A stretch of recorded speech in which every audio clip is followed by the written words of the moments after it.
7, power outlets for accessories.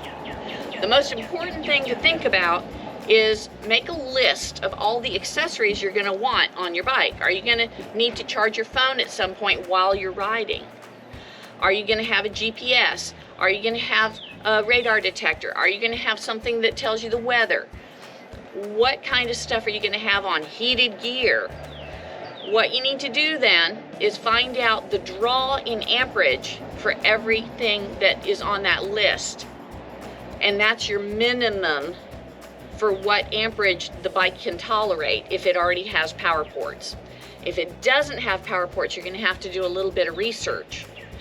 But what are you going to need power ports? If you don't want to charge anything while you're on the bike, you're minimalist and you go with a paper map, old-fashioned, go for it. That's awesome. I remember doing road trips with a paper map and it was a lot of fun. But if you use a GPS or heated gear, I'm all about the heated gear, then add it up before you buy the bike, because you don't want to buy the bike and start plugging things in, blow a fuse, or it doesn't get hot or whatever. So you definitely don't want to find out at the wrong time that you don't have enough juice to power everything that you want to power. So be sure you find out what kind of plug you're going to need. For me to use my air compressor, which is a plug-in for a cigarette lighter, I need to get an adapter that I'm actually going to plug into my pigtail that goes directly to the battery, so that if I get a flat, I can inflate my tires. So that's already got a cigarette lighter adapter on it, but I need an adapter to transfer because I don't have a cigarette lighter port on the bike. Okay, consider what you need to charge. Consider what kind of connector or port you need for the charging. And of course, you gotta know your amperage so that you don't overload the bike system. Those are things you want to consider before deciding what kind of bike and what kind of accessories to take with you. Number 8. Comfort features. What do you consider important beyond just a comfortable seat? Do you need things like heated grips? Do you want bun warmers? For me, bun warmers are a critical need item. Gotta have them. Heated grips, not so much, because the wind still, I don't feel the heated grips nearly as much as I feel the heat on the seat of my pants. So the bun warmers are more important to me, for example, than the heated grips. Are you going to want cruise control? Cruise control is really big for me on long trips, because when you get tired, you start to accelerate more as your arm dips. Or you get the, I'm tired, I just want to fucking get there, and then you get a speeding ticket, which takes longer than if you just stayed the right speed. So lots of reasons, but basically I don't like driving awards, and I like to get where I'm going so that I don't have to constantly look at what speed I'm at. I just set the cruise and go. Alrighty, we're getting down to it. We got number 9. Number 9. What is your budget? Are you going to be trading a bike? Would it be better for you to just outright sell it private party than to try and trade it because you'll get more money?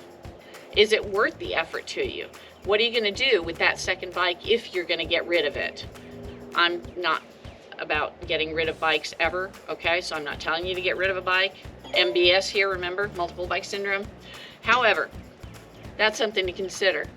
Also, are you going to be getting a loan for it? Are you going to be taking out a loan? Or are you going to want to just pay cash?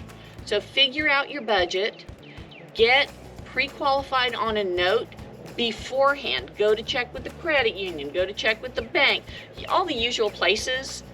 Maybe a home equity line. Do you have a home equity line? You want to put your bike on that because you get the best interest rate? Figure out how you're going to pay for the bike. If you don't have it saved up already, figure out your financing options. Figure out if you need to sell one of your other bikes first. Figure out what is your budget. And you might need to adjust your budget after you find out a few more facts about how much the loan is going to cost you, or how much you're going to get for that other bike that you're planning on selling. So keep the budget in mind. All right, and this is a big one to me, number 10. Number 10, and we're not done, but 10, I'm out of fingers after this. Be open to all kinds of bikes. There are cruisers, adventure bikes, standard bikes, cafe racers, you name it. It's a very personal decision, and there is, like I said at the beginning, no one right choice. There's the right choice for you, and that's all that matters.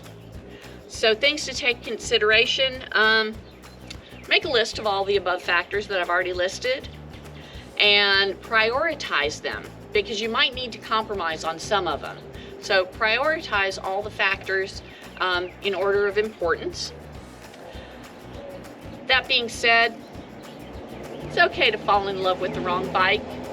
If you're really in love with the bike, just get it, okay? You'll figure the rest out.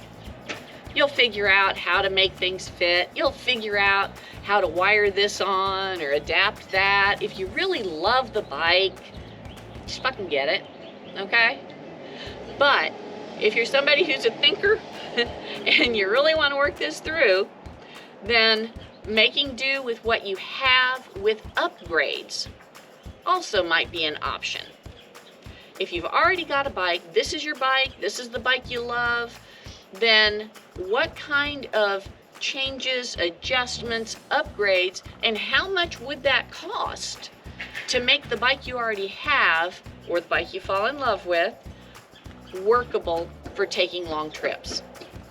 If you find that you're going to need to spend a lot of money to make the bike work, the bike that you already have, you might want to look into what the right bike would actually cost, and it might be less than the bike you have sold plus the bits that you'd have to buy. So the math is, how much could you get for your old bike that you currently have, plus all of the changes you'd have to make on it, versus the new bike that has all of that. So, you know, which one would be the cheaper option? Getting all of these new things, which is also fun, or getting the new bike, or new to you bike.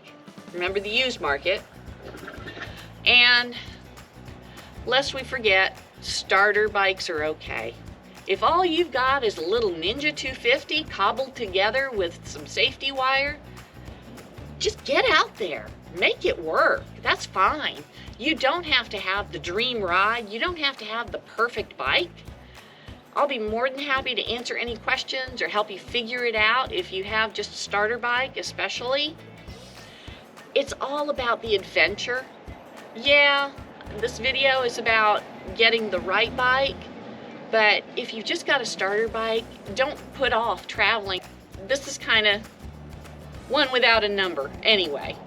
How did I choose my bike? Well, when I decided to hit the road, I had a VFR 800 that was a wonderful touring bike. I absolutely loved it. I had just taken a long trip with friends the year before. It was about 2 weeks long, 4,000 miles. It was a really lovely trip, and the VFR was perfect for that. But I wanted a couple more things that it didn't have. Number one, I wanted bun warmers. 2, I wanted cruise control. 3, I needed a little more leg room because I have really long legs, so I wanted a little more leg room. And then last, I needed more luggage capacity. And yeah, you know, I overpack, but I also want to be out for a long time, and I bring gifts to people, and then I buy tchotchkes along the way. So I really wanted a lot of luggage capacity. So how did I pick my bike? I made that list of features, and I went through and I found all the available bikes, new and used, that were in the price range that I was willing to pay, that had those features. And that narrowed it down to about 3 different bikes. Only 3 had those features that were priority to me. And that's how I ended up with Brutus here, my Triumph Tiger. And Why is it the perfect weapon for me? Well, it's got the legroom I need, it's got the luggage capacity, but more importantly, occasionally I do run into that gravel road here and there, and like I mentioned earlier, it gives me the confidence to just head down any kind of road. It's also very slim and agile, and it's fun in the twisties, even when I have a full load of luggage on the back. So that's why it's the perfect bike for me. It has the heated grips, it has the heated seat, it has the cruise control, it has enough power ports, it has a comfortable riding style for me.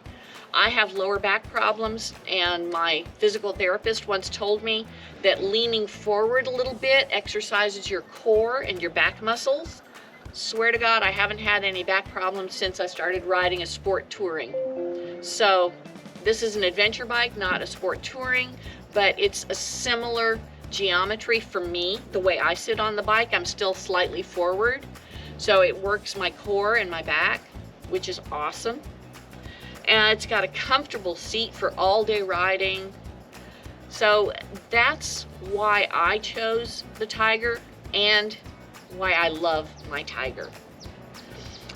Put down in the comments why you chose the bike you did, or any questions. I'll be more than happy to answer. In the end, what bike you choose is a very personal decision. These are just my suggestions based on my experience and talking with other people and my personal experience. The main thing is, no matter what you get something you're gonna enjoy. Get a bike you're gonna ride, and then get out there and have an adventure. Hit the like, hit the subscribe. If you enjoy these videos, please, please, please, unless you like and subscribe, I'm not gonna be able to keep doing this. So please support this channel with the subscription. And go have fun.